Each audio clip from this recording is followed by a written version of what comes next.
حامدا ومصليا ان الله وملائكته يصلون على النبي یا ایھا الذین آمنوا صلوا علیہ وسلموا تسلیما.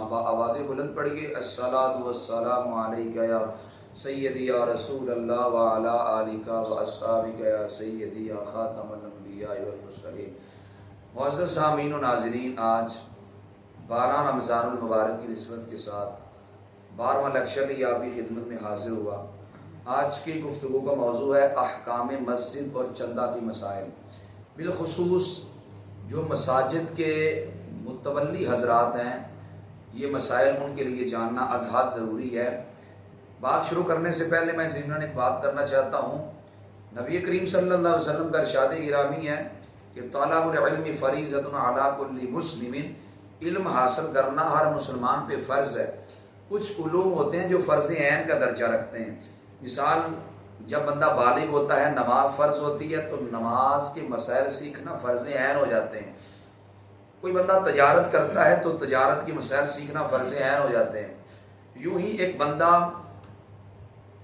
ایسا کاروبار کرتا ہے، اس کاروبار کے جتنے متعلقہ مسائل ہیں وہ سیکھنے اس پہ فرض ہو جاتے ہیں. جمعہ پڑھتا ہے، جمعہ کے مسائل سیکھنے فرض ہو جاتے ہیں. یوں ہی جب حج کرنے جاتا ہے تو حج کے مسائل سیکھنا فرض ہو جاتے ہیں. رمضان المبارک کا مہینہ آتا ہے تو روزے کے مسائل سیکھنا فرض ہو جاتے ہیں.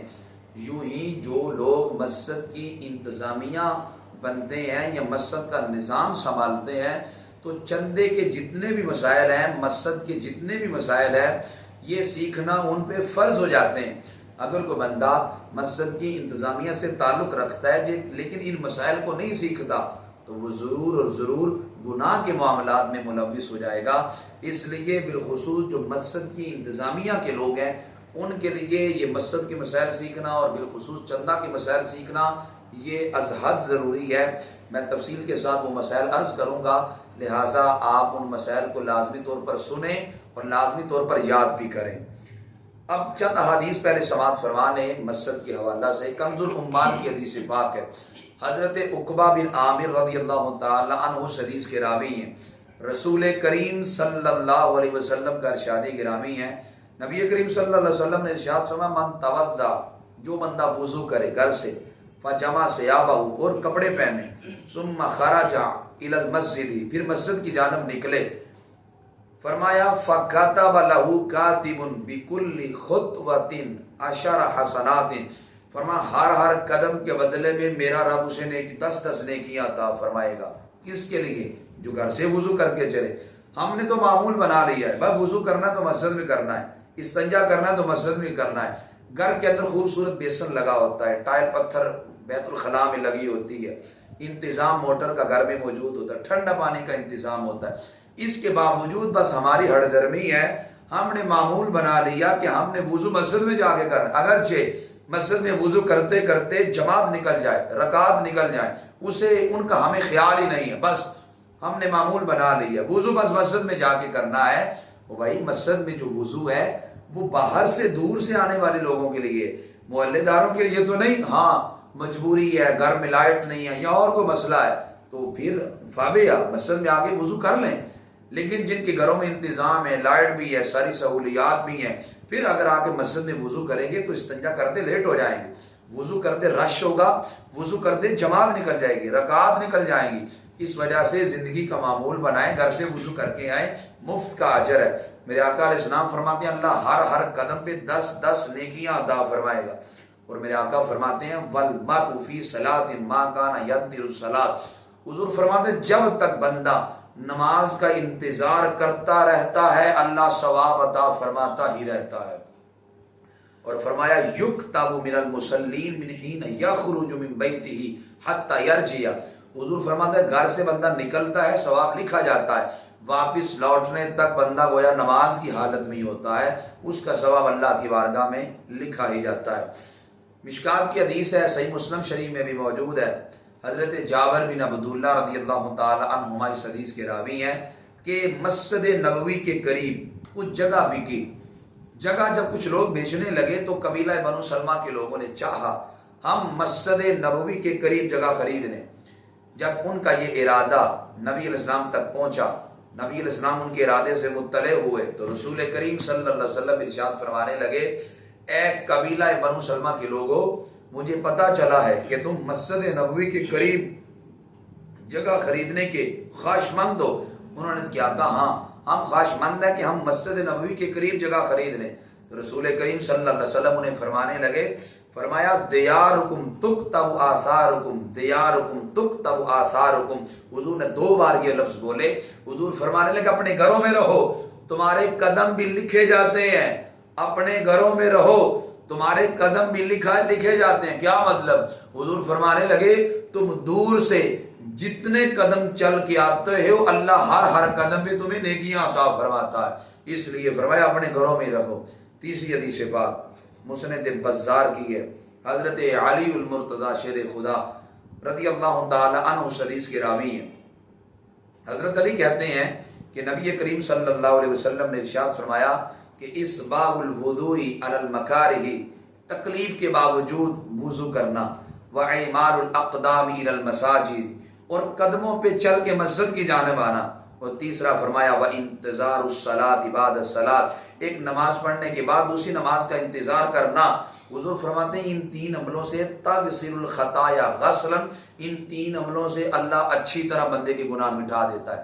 یہ غسلا مفعول مطلق ہے، یعنی اچھی طرح خوبصورت طریقے سے اللہ تعالیٰ بندے کے گناہوں کو مٹا دیتا ہے۔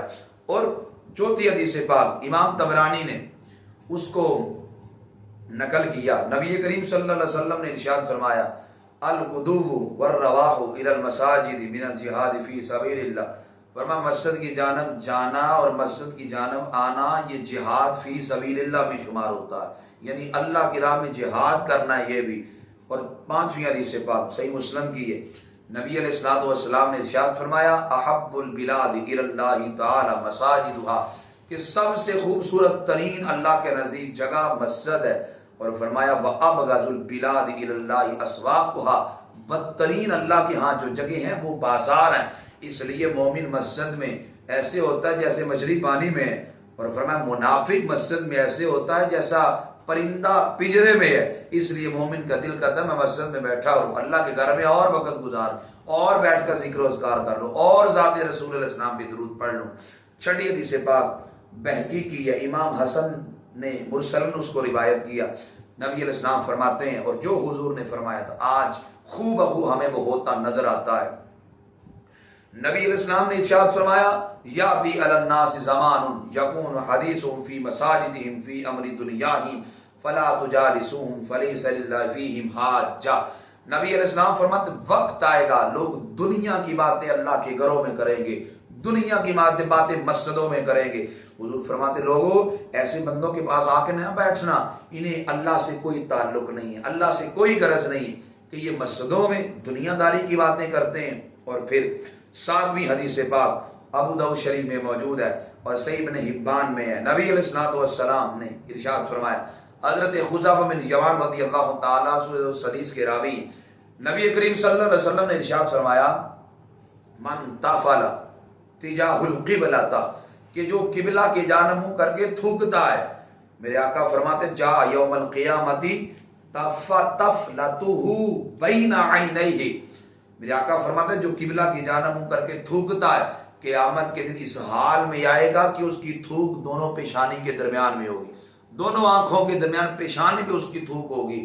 اللہ اکبر، غور کریں وہ لوگ جو قبلہ کی جانب منہ کر کے بلا وجہ تھوکتے رہتے ہیں، اور پھر تھوکنا تو تھوکنا رہا، ہم تو پیشاب کرنے سے بھی گریز نہیں کرتے، اس قدر ہم بے حیائی کے پاٹ ادا کرتے ہیں کہ ہم قبلہ کی جانب منہ کر کے تھوکنا تو تھوکنا رہا۔ اس لیے ہمیں ان کاموں سے گریز کرنی چاہیے، احتیاط کرنی چاہیے، قبلہ کی جانب منہ کر کے تھوکنا بھی منع ہے۔ اور مسائل کا سلسلہ شروع کرتے ہیں مزید آگے۔ بچوں کو اور پاگلوں کو مسجد میں لانا حرام ہے، اور اگر حرام اس صورت میں ہے کہ جب ان سے گندگی کا اور ناپاکی کا اندیشہ ہو، اگر ان سے گندگی اور ناپاکی کا اندیشہ نہ ہو تو پھر اس صورت میں انہیں مسجد میں لانا مکروہ ہے۔ اور پھر ہم مسجد میں جب آتے ہیں تو بچوں کو انگلیاں پکڑ کر بھی ساتھ لے آتے ہیں، وہ بچے بڑے چھوٹے ہوتے ہیں، نہ تو بات کو سمجھتے ہیں، نہ مسجد میں آ کر نماز کا طریقہ سیکھتے ہیں، نہ کسی کو دیکھ کر نماز پڑھتے ہیں، بس مسجد میں آ کر شور مچانا اور بھاگنا ان کا وتیرہ اور کام ہوتا ہے۔ ایسے چھوٹے بچوں کو مسجد میں لانا حرام ہے، اس وجہ سے ان سے گندگی کا اندیشہ ہوتا ہے۔ کتنے ایسے بچے ہم نے دیکھے کہ مسجد میں آتے ہیں اور آ کر پیشاب کر دیتے ہیں، اور پیشاب کا اندیشہ نہ بھی ہو پھر بھی کم از کم شور شرابہ تو کریں گے، نمازیوں کی نماز میں خلل تو ڈالیں گے۔ اس وجہ سے اتنے چھوٹے بچوں کو مسجد میں لانا کم از کم مکروہ ضرور ہے۔ اور نبی علیہ السلام نے کیا فرمایا تھا؟ ابو داؤد کی حدیث ہے، نبی علیہ السلام نے فرمایا مروا اولادکم بالصلاۃ وهم ابناء 7 سنین او کما قال علیہ الصلوۃ والسلام۔ نبی علیہ السلام فرماتے ہیں جب بچے 7 سال کے ہو جائیں انہیں نماز کا حکم دو، اس لیے کہ بچہ جب 7 سال کا ہو جاتا ہے تو وہ بات کو سمجھنے لگ جاتا ہے، وہ بات کو فالو کرنے لگ جاتا ہے، بات کو سمجھتا ہے۔ اس وجہ سے 7 سال کا بچہ ہو جائے تو آہستہ آہستہ اسے لانے کی کوشش کرو۔ 10 سال کا ہو جائے نماز نہ پڑھے، اسے مار کر بھی نماز پڑھو، تھوڑا بہت مارنے کی بھی پھر اجازت ہے۔ اور اگلا مسئلہ یہ ہے کہ مسجد کی جو چھت ہے اس کا بھی ادب اسی طرح ہے جس طرح مسجد کا ادب ہے۔ اس لیے فقہا فرماتے ہیں کہ نیچے تحت سرا سے لے کر آسمان تک مسجد ہی مسجد ہے۔ اس وجہ سے جو ادب مسجد کا ہے وہی ادب مسجد کی چھت کا ہے۔ اس سے بات یہ کھل کے واضح آ گئی کہ جس طرح مسجد کے اندر، ایک تو نا مسجد کے باہر بیت الخلاء بنے ہوتے ہیں، تو مسجد کے اندر جس طرح بیت الخلاء بنانا منع ہے، اسی طرح مسجد کی چھت بھی مسجد کے حکم میں ہے، مسجد کے چھت کے اوپر بھی بیت الخلاء بنانا منع ہے۔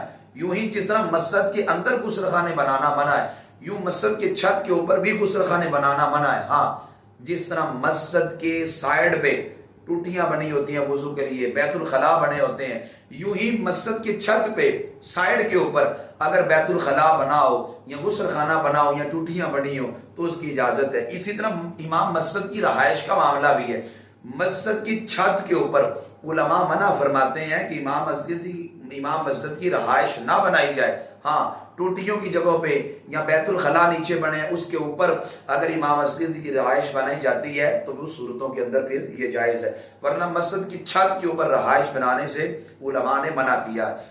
اور اگلا مسئلہ یہ ہے کہ قبل تمام مسجدیت، یعنی مسجد بن رہی ہے اس دوران اگر متولی کہتا ہے کہ میں نے فلاں جگہ پہ ایک حجرہ بنوانا ہے، یعنی سٹور بنوانا ہے تاکہ مسجد کا ضروری سامان ہم وہاں پہ محفوظ کر لیں، یہ جائز ہے۔ لیکن مسجد بن چکی ہے، مسجد بننے کے بعد اب متولی اگر کہتا ہے کہ فلاں جگہ پر ایک حجرہ بنوا لیتے ہیں کہ اس حجرے کے اندر مسجد کا ضروری سامان ہم رکھ لیں گے، علماء فرماتے اس بات کی اجازت نہیں ہے۔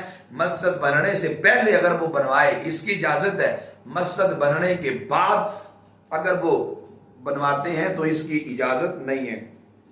اور یوں ہی مسجد کی چھت پر امام مسجد کی رہائش کا معاملہ بھی یوں ہی ہے، مسجد بنانے سے قبل اگر بانی مسجد کا ذہن یہ ہے ہم مسجد کی چھت پر سائڈ پہ امام مسجد کی رہائش بھی بنائیں گے، اس کی اجازت ہے، لیکن مسجد بن جانے کے بعد علماء منع فرماتے ہیں کہ پھر وہاں پہ رہائش نہ بنائی جائے۔ اور اگلی بات یہ ہے کہ ایک مسجد کو منہدم کر کر دوبارہ اس مسجد کی تعمیر کی جاتی ہے تو پہلے اس مسجد کے نیچے دکانیں نہیں ہوتی، بانی مسجد یہ کہتا ہے کہ چلو اب مسجد کو شہید کر کر دوبارہ بنائی جا رہی ہے تو کیوں نہ ہم مسجد کے نیچے دکانیں بنا لیتے ہیں کہ اس دکانوں کی جو آمدنی ہے وہ مسجد پہ صرف کریں گے۔ آیا یہ جائز ہے کہ نہیں؟ یہ بالکل جائز نہیں ہے۔ کیوں؟ اس لیے کہ وہ پہلے جو مسجد ہے، آپ جب اس مسجد کو دکانوں میں شامل کریں گے تو کیا مطلب ہے آپ کا؟ آپ مسجد کو دکان میں شامل کر رہے ہیں؟ ذرا ٹھنڈے دماغ سے سوچیں تو صحیح، کیا مسجد کے حصے کو دکانوں میں شامل کرنا جائز ہے؟ بالکل بھی جائز نہیں ہے۔ ہاں مسجد بنانے سے قبل اگر بانی مسجد کا ذہن ہے ہم یہاں پہ نیچے دکانیں بنا لیں گے، اس کی اجازت ہے، لیکن جب مسجد بن جائے دوبارہ پھر دکانیں بنانے کی اجازت نہیں ہے۔ اور اسی طرح اہل محلہ چاہتے ہیں کہ ہم نے مسجد بنے 15-20 سال بیت چکے ہیں، اب مسجد کے اندر فنڈنگ بہت زیادہ ہے تو کیوں نہ ہم اس مسجد کو شہید کر کر دوبارہ اس مسجد کو عمدہ بناتے ہیں، مستحکم بناتے ہیں۔ جب پہلے اچھے طریقے سے مسجد بنی ہے تو بلا وجہ دوبارہ مسجد کو شہید کر کے بنانا یہ اس صورت کے اندر جائز ہے جب کوئی بندہ اپنے ذاتی مال سے اس مسجد کو بناتا ہے۔ انتظامیہ کے لوگ کہتے ہیں ہم اپنے ذاتی مال سے بناتے ہیں، جائز ہے۔ کوئی بندہ آ کر کہتا ہے کہ مسجد اچھے طریقے سے نہیں بنی، دوبارہ بنا لے، پیسے میں دیتا ہوں، بالکل جائز ہے۔ لیکن اگر پیسے وقف کے پڑے ہوئے ہیں، یعنی لوگوں کے پیسے پڑے ہوئے ہیں، تو پھر ان پیسوں سے مسجد نئے سرے سے بنانا، جبکہ مسجد پہلے بھی صحیح طریقے سے بنی ہے، اس کی علماء اجازت نہیں دیتے۔ ہاں اگر وہ لوگ اجازت دے لیں، ہم نے جو پیسہ دیا ہوا ہے آپ اس کو نئی مسجد بنا رہے ہیں اس میں صرف کر سکتے ہیں، تو پھر اجازت ہے، ان کی اجازت کے بغیر اس مسجد کے اندر پیسہ صرف نہیں کر سکتے۔ یوں ہی آپ کے پاس وقف کا پیسہ پڑا ہے، یعنی وقف کا پیسہ سے مراد یہ ہے کہ لوگوں نے پیسہ دیا ہے کہ ضروری کاموں میں صرف کر لینا، لیکن آپ مسجد کے اندر نقش و نگار بناتے ہیں، مسجد کے اندر خوبصورتیاں بناتے ہیں۔ اب مسجدوں کے اندر نقش و نگار بنانا، خوبصورتی بنانا، یہ ذاتی مال سے جائز ہے، یا کوئی بندہ آ کر خود دے کہ آپ مسجد میں یہ کام خوبصورتی کا کروا رہے تو جائز ہے۔ لیکن اگر وقف کا مال ملا پڑا ہے، اس وقف کے مال سے نقش و نگار کا کام کروانا صحیح نہیں ہے، اور اس کی دلیل میں دینا چاہتا ہوں۔ حضرت عثمان غنی رضی اللہ تعالی عنہ نے اپنے دور خلافت میں جب مسجد نبوی کی توسیع کی اور اسی طرح مسجد نبوی کی تعمیر جدید کی، حضرت عثمان غنی نے پتھر کو تراشا اور پتھر کو تراش کے اس کے خوبصورت ستون بنائے، اور ہندوستان سے خوبصورت لکڑی منگوائی، لکڑی منگوا کر آپ نے مسجد نبوی کے اندر لگائی، نقش و نگار کیا۔ صحابہ کرام نے اعتراض کیا، جب اعتراض کیا حضرت عثمان غنی رضی اللہ تعالی عنہ فرمانے لگے یہ جو میں مسجد نبوی کے اندر نقش و نگار کر رہا ہوں یہ میں بیت المال سے نہیں کر رہا، ذاتی مال سے کر رہا ہوں، تو ذاتی مال سے نقش و نگار کرنا جائز ہے، تو اس وجہ سے وقف کے مال سے نقش و نگار کرنے سے گریز کیا جائے۔ اور اگلی بات یہ ہے کہ اگر کوئی مسجد کا متولی، مسجد کے انتظامیہ کے لوگ کسی بندے سے کام کرواتے ہیں مسجد کا، اور وہ بندہ وہ جو مسجد میں مزدوری کر رہا ہے، اگر وہ بندہ مسجد کے اندر کام تھوڑا کرتا ہے لیکن بانی مسجد یا انتظامیہ کا کوئی بندہ اسے رقم پوری دے دیتا ہے جبکہ اس نے کام پورا نہیں کیا، رقم اسے پوری دے دیتا ہے، تو مجھے بتائیں اگر وہ انتظامیہ کے لوگ اپنے گھروں میں کام کروائیں اور کام کرنے والا کام تھوڑا کرے تو کیا اسے مزدوری پوری دیتے ہیں؟ جب نہیں دیتے تو مسجد کے اندر ایسا کیوں کرتے ہیں؟ انتظامیہ کے لوگوں کو اس بات کی اجازت نہیں ہے کہ اگر کوئی بندہ آ کر کام تھوڑا کرتا ہے لیکن اسے معاوضہ پورا دیتے ہیں، اس بات کی بھی شریعت انتظامیہ کے ساتھیوں کو اجازت نہیں دیتی۔ اور اگلی بات یہ ہے کہ مسجد کا کوئی حصہ کرائے پہ دینا اس نیت سے کہ اس کی جو آمدنی ہے وہ مسجد پہ صرف ہوگی، یہ حرام ہے، اس لیے کہ مسجد کے حصے کو کرائے پہ دینا یہ جائز نہیں ہے۔ اور اسی طرح مسجد کو مسکن بنانا، گھر بنانا، جگہ بنانا یہ جائز نہیں ہے، اس لیے مسجد اللہ کا گھر ہے تو مسکن جو بنا لیا جاتا ہے، گھر بنا لیا جاتا ہے، اس کے اندر انسان کی 100 حالتیں ہوتی ہیں، تو اس لیے مسجد کو مسکن یا گھر بنانا یہ بھی جائز نہیں ہے۔ اور اگلا سوال مجھ سے کئی لوگوں نے پوچھا اور بارہا پوچھا اور بڑی کثرت کے ساتھ لوگ یہ سوال کرتے ہیں، میں اس کا جواب یہ عرض کرنا چاہتا ہوں۔ کچھ لوگ کہتے ہیں کہ مسجد کی جگہ تنگ تھی، وہ مالدار بندہ کہتا ہے یار یہ مسجد کی جگہ مجھے دے دو، وہ تھوڑا سا آگے روڈ کے قریب جگہ میری ہے 1 کنال 2 کنال، میں وہ مسجد کے لیے وقف کرتا ہوں، تو کیا ایک جگہ سے مسجد کو ختم کر کر دوسری جگہ مسجد کو بنانا یہ جائز ہے کہ نہیں؟ بالکل بھی جائز نہیں ہے۔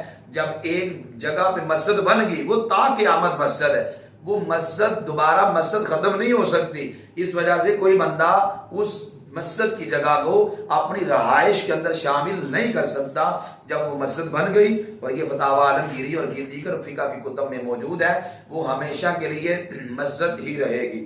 اور یوں ہی مسجد کے لیے چندہ کیا اور اس میں سے کچھ رقم اپنے صرف میں لے آئے، اپنے کام لے آئے ذاتی استعمال میں، اس نیت کے ساتھ کہ کل کو چلو میں مسجد کو یہ رقم ادا کر دوں گا، آیا یہ جائز ہے کہ نہیں؟ علماء فرماتے ہیں یہ جائز نہیں ہے کہ مسجد کی رقم اپنے ذاتی استعمال میں لے آنا، اس کی اجازت نہیں، اگرچہ نیت یہ ہو میں کل کو مسجد کو واپس کر دوں گا۔ اور یوں ہی چندہ کرنے میں ہمیشہ یہ بات ملحوظ خاطر رہے کہ جس کام کے لیے آپ چندہ کر رہے ہیں اسی کام میں صرف کریں۔ مثال کے طور پر آپ نے مسجد کے اوپر مینار تعمیر ہو رہا ہے، میں مثال دے رہا ہوں، آپ اس مینار کے لیے چندہ جمع کرتے ہیں تو آپ اس چندے کو مسجد کے مینار میں ہی صرف کریں گے اور کام میں نہیں کریں گے۔ ہاں اگر آپ لوگوں سے اجازت لے لیں کہ ہم اس کو مسجد کے ضروری کاموں میں بھی صرف کر سکتے ہیں، چندہ دینے والے اجازت دے دیں تو پھر آپ صرف کر سکتے ہیں، ادروائز اس کی اجازت نہیں ہے۔ اور ایک یہ سوال بھی کیا جاتا ہے کہ چندہ اکٹھا کرنے کے لیے آیا ایک بندے کو تنخواہ پہ رکھا جا سکتا ہے کہ نہیں، کمیشن پہ رکھا جا سکتا ہے کہ نہیں؟ اگر تو کمیشن سے مراد یہ ہو کہ کسی بندے کو کہہ دیا جاتا ہے کہ تو نے اس پورے محلے سے چندہ اکٹھا کرنا ہے، اور اگر تو 2000 کرے تو تجھے اتنے ملیں گے، 4000 کرے تو اتنے ملیں گے، 10,000 چندہ جمع کرے تو اتنے ملیں گے، ہم اسی سے تجھے دے دے، تو یہ جائز نہیں ہے۔ اسی مال سے اسے کمیشن دینا یہ جائز نہیں، اس لیے یہ کفیز توہان ہے، اور نبی علیہ السلام نے اس سے منع کیا۔ یعنی کسی بھی چیز کی اجرت اسی چیز کی جن سے مقرر کرنا یہ جائز نہیں ہے۔ ہاں اگر وہ کہتے ہیں کہ آپ چندہ جمع کریں تو آپ کو ہم جو ہے وہ ایک رقم متعین کر دیں، اتنی آپ کو دے دیں گے، اور یہ فکس نہ کریں اسی سے دے دیں گے، بس یہ کہیں کہ آپ کو مل جائے گا، بس ایک فکس متعین رقم ان کے ساتھ طے کر لیں کہ آپ کو اتنا دیا جائے گا، آپ نے چندہ پورے محلے سے جمع کرنا ہے، تو اس کی علماء نے اجازت دی ہے، یہ کام جائز ہے۔ اور اسی طرح بعض جگہوں پہ مسجد کے ساتھ الگ طور پہ مدرسہ بھی بنا ہوتا ہے، اور الگ طور پہ لائبریری بھی بنی ہوتی ہے، تو آیا مسجد کا چندہ لائبریری میں یا مسجد کا چندہ مدرسے میں خرچ کیا جا سکتا ہے کہ نہیں؟ یاد رکھیں مسجد کا چندہ مدرسے کے اندر اس صورت میں خرچ کیا جا سکتا ہے جب چندہ دینے والوں سے آپ اجازت لے لیں، پھر خرچ کیا جا سکتا ہے۔ اگر اجازت نہیں لی، وہ مسجد کے لیے چندہ دیتے ہیں اور آپ مدرسے میں لگائے جاتے ہیں، اس کی بھی شریعت مطہرہ میں اجازت نہیں ہے۔ اور اسی طرح ایک مسجد کا سامان دوسری مسجد میں آپ خرچ نہیں کر سکتے، اور اسی طرح ذاتی استعمال میں بھی نہیں لے جا سکتے۔ ہاں اگر کوئی بندہ مسجد کے ساتھی انتظامیہ کے لوگ متولی یہ سمجھتے ہیں کہ فلاں مسجد کی چیز استعمال کی ضرورت نہیں ہے، اور اسی طرح آئندہ بھی ضرورت اس کی نہیں پیش آئے گی، تو اس چیز کو بیچ کر اس کی جو رقم ہے وہ آپ مسجد میں صرف کر سکتے ہیں۔ اس صورت میں جب اس کی ابھی بھی ضرورت نہیں ہے اور آئندہ بھی ضرورت نہیں ہے، خدشہ ہے کہیں وہ چیز ضائع نہ ہو جائے، پھر آپ اس چیز کو بیچ کر رقم مسجد میں خرچ کر سکتے ہیں۔ اور اسی طرح مسجد کی کوئی چیز اگر انتظامیہ کے لوگ کسی کو بلا قیمت دے دیتے ہیں، وہ کہتے ہیں چلو یار خیر ہے، یہ کسی غریب کو دے دیتے ہیں، یہ کسی تعلق والے کو دے دیتے ہیں، قیمت وصول نہیں کرتے، شریعت مطہرہ میں اس بات کی بھی اجازت نہیں ہے۔ علماء فرماتے ہیں اگر آپ نے مسجد کی چیز جو استعمال میں نہیں آ رہی کسی کو دینی ہے، اس کا معاوضہ لیں، مسجد کے کھاتے میں اس معاوضے کو ڈالیں۔ اور اسی طرح مسجد کے متولی کو یہ حق حاصل نہیں ہے کہ وقف شدہ دکان ہے، یعنی ایسی دکان جو مسجد کے لیے وقف ہے، ایسا مکان جو مسجد کے لیے وقف ہے، وہ کسی کو دے دے اور اس سے کرایہ وصول نہ کرے، اس بات کی بھی متولی کو اجازت نہیں ہے۔ جو مکان جو دکان مسجد کے لیے وقف ہے تو جس کو دے گا اس سے کرایہ لے گا، اس کرایہ کو پھر مسجد کے معاملات میں وہ بندہ صرف کرے گا۔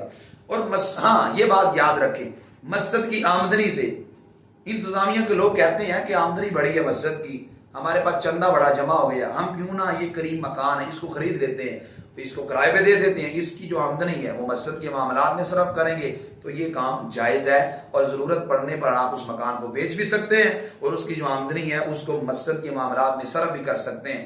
اور اسی طرح یہ مسئلہ بھی یاد رکھیں، بعض اوقات مساجد میں محفلیں ہوتی ہیں، کچھ لوگ چوری بجلی کا کنیکشن لے لیتے ہیں اور محفلیں کر لیتے ہیں، یا کسی جگہ پر اگر چوری شدہ بجلی کا کنیکشن لے کر مسجد کے معاملات چلائے جاتے ہیں تو یہ جائز نہیں ہے، علماء نے اسے منع کیا، اس لیے حکومت کو دھوکہ دینا ہے اور اپنے آپ کو ذلت کی جگہ پہ پیش کرنے کے مترادف ہے۔ خدا نخواستہ اس بندے کو پولیس پکڑ کے لے جائے تو اس کی ذلت ہوگی، جیل میں جانا پڑے گا، اس وجہ سے ایسا کام جس میں انسان کی ذلت اور رسوائی ہو اس کام سے بچنے کا علماء نے حکم دیا ہے۔ اور آخری مسئلہ یہ ہے کہ مسجد میں حدث یعنی اخراج ریح یعنی ہوا کا نکالنا، یہ غیر معتکف کے علاوہ کسی کو جائز نہیں ہے۔ معتکف جو اعتکاف بیٹھا ہے وہ چونکہ مسجد سے باہر جا نہیں سکتا، اس لیے اسے صرف اجازت ہے کہ ضرورت کے پیش نظر وہ یہ کام کر سکتا ہے، لیکن معتکف کے علاوہ اخراج ریح ہوا کا نکالنا کسی کو جائز نہیں ہے۔ اور پھر اس صورت میں جب ہوا بدبودار ہو اس صورت کے اندر تو بچنا چاہیے، اس لیے نبی علیہ الصلوۃ والسلام ارشاد فرماتے ہیں جس چیز انسانوں کو تکلیف ہوتی ہے اس چیز سے فرشتوں کو بھی تکلیف ہوتی ہے. تو اس وجہ سے مسجد کے اندر چونکہ فرشتوں کا ڈیرا ہوتا ہے، فرشتے زیادہ تعداد میں رہتے ہیں، اس وجہ سے مسجد کے اندر اس طرح کا کام کرنے سے گریز کریں. یہ مسجد کے احکام اور چندے کے ضروری احکام تھے جو میں نے آپ کی خدمت میں عرض کیے. آپ ضرور ان کو سنیں بھی، یاد بھی کریں، اپنے مساجد میں اعلان بھی کریں، تاکہ جو انتظامیہ کے ساتھی ہیں انہیں ان مسائل کا پتہ چلے. آخر پتہ چلے گا تو پھر ان پہ عمل کریں گے، اور جن کاموں سے بچنا ہے بچیں گے. علم ہی نہیں ہوگا کیسے بھی ان سے بچنے کی کوشش کریں گے. اس لیے لوگوں تک مسائل کا پہنچانا یہ ہمارا فرض ہے. پہنچائیں گے تو وہ کام عمل کریں گے، اور پھر جن کاموں سے بچنا ہے ان سے بچیں گے. دعا کرتا ہوں اللہ مجھے اور آپ کو توفیق عمل عطا فرمائے. وما علیہ الا البلاغ.